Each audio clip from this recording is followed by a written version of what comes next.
राम राम जी दोस्तों, स्वागत है आपका हमारे यूट्यूब चैनल में, जिसके माध्यम से हम आपको समाज में जो मुद्दे चल रहे हैं ज्वलंत, चाहे राजनीति से जुड़े हों, चाहे धर्म से जुड़े हों या हमारे सनातन से जुड़े हों, उन पर एक छोटा सा डिटेल्ड वीडियो बनाकर थोड़ा सा आपका ध्यान आकर्षित करना चाहते हैं और आपको बताना चाहते हैं कि समाज में जैसा आप सोचते हैं वैसा नहीं हो रहा है। हम और आप सोचते हैं समाज को बनाने के लिए, लेकिन कुछ लोग इसी समाज को तोड़ने की कोशिश कर रहे हैं, सिर्फ़ और सिर्फ अपने छोटे से लालच के लिए, अपने सत्ता के लालच लिए।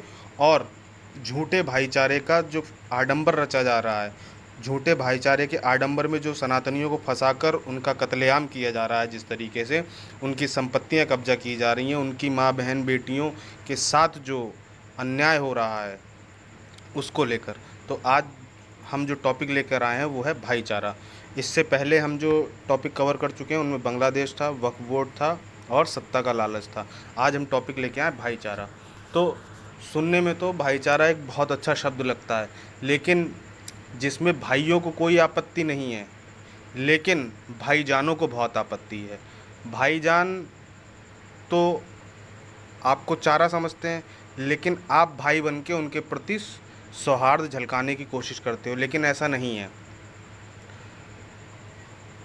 भाईचारे से मतलब सिर्फ यही नहीं है। भाईचारा हो सकता है दो भाई जिन्होंने एक माँ के पेट से जन्म लिया है वो आपस में सौहार्द रखते हों, उसका मतलब ये बिल्कुल नहीं होता है कि भारत के अंदर जो हिंदू मुस्लिम सिख ईसाई आपस में सब भाई भाई, ये तो एक आडंबर है।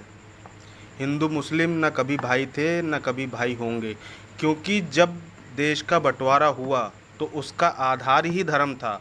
और जिन्ना और उसके अलावा जो सबसे प्रबल आवाज़ थी अल्लामा इकबाल, उसने जो देश का विभाजन करवाया था वो इसी बात पे करवाया था कि हिंदू काफिर है और इन काफिरों के साथ हम रहना नहीं चाहते। ठीक। और हम बात कर रहे हैं उन भाईजानों की जिनके द्वारा इस्लाम के अलावा किसी और धर्म को मानने का उनके पास और कोई विकल्प नहीं है, और दूसरे धर्म का मानने वाला व्यक्ति उनके लिए सिर्फ काफिर है। गैर मुस्लिम उनके लिए काफिर है, वो उसे कभी भाई नहीं मानते। लेकिन सेकुलर हिंदू जो हैं, जो सेकुलर हिंदू हैं, वो इनको अपना भाई बनाने और मानने की वजह से पिछले कई दशकों से और कई सौ सालों से अपनी गर्दन कटवाते आ रहे हैं और अपनी माँ बहन बेटियों को उनका चारा बनवाते आ रहे हैं। खुशी से नहीं, मैं इस बात को ये नहीं कह रहा हूँ, वो अपनी खुशी से, लेकिन कुछ सेकुलरिज्म का उनके ऊपर ऐसा चश्मा लगा हुआ है कि वो देख नहीं रहे हैं कि उनके साथ हो क्या रहा है या होने क्या वाला है। ठीक है। फिर कभी सेकुलर पुजारियों की आंखें नहीं खुली, कभी नहीं खुली। आज देश को एक नया रास्ता दिखाने की कोशिश की जा रही है, वो भी जाति में बांटकर। क्यों? जब हिंदू थोड़ा जग रहा है, सनातनी थोड़ा जग रहा है, तो उसको अगर जग गया तो वो इनकी हकीकत पहचान जाएगा। तो वो हकीकत इनकी ना पहचानने पाए तो उसको आपस में ही बांट दो जातियों में। तू दलित है, तू पिछड़ा है, तू अगड़ा है, इस तरीके से। ठीक है। और देश में एक गृह युद्ध का रास्ता तैयार कर दो ताकि आपस में ही लड़ते रहें, और उस लड़ाई का फ़ायदा कौन उठाएगा? जैसे बांग्लादेश में हुआ, लड़े वो और इस्तेमाल और गर्दनें किनकी कटी? हमारी, हिंदू भाइयों की। हमारे, उनकी नहीं कटी, हमारे हिंदू भाइयों की गर्दनें कटी। आप, बांग्लादेश तो मुस्लिम बहुल्य क्षेत्र था, पाकिस्तान मुस्लिम बहुल्य है, अफ़गानिस्तान भी मुस्लिम बहुल्य था। कभी सनातन राष्ट्र हुआ करते थे, लेकिन आज तो मुस्लिम बहुल्य हैं।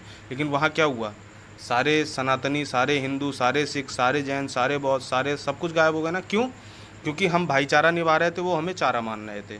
सिर्फ इसलिए मौजूदा सरकार को अस्थिर कर अपना और राष्ट्र विरोधी ताकतों का निजी हित साधने का मंसूबा पूरा करने के लिए जिस तरह विपक्ष ने जोर लगाया है, लेकिन फिर भी उनका मंसूबा पूरा नहीं हुआ है। और वक्फ बोर्ड के रूप में उन्होंने क्या किया? कानूनी रास्ता तैयार कर लिया एक भाईचारे का, वक्फ बोर्ड के रूप में, और उसके द्वारा सनातनियों को भड़काकर, सनातनियों में भी धर्म और जाति में बांटकर उनको भड़काकर उनका परिवर्तन करना। ठीक है। इस बात को बहुत अच्छी तरह से जान चुका है कि हम आज तक पिछले कई सौ सालों से और दशकों से कभी इनके भाई नहीं बने, केवल चारा ही बने हैं। आज का सनातनी ये जान चुका है और आज भी वही कोशिश देश के अलग अलग हिस्सों में जारी है। यदि भाईचारा है तो फिर कांवड़ यात्रा, दुर्गा पूजा और हिंदू के अन्य धार्मिक त्योहारों पे, आयोजनों पे नंगा नाच क्यों होता है? ये कोई बताएगा? नहीं बताएगा।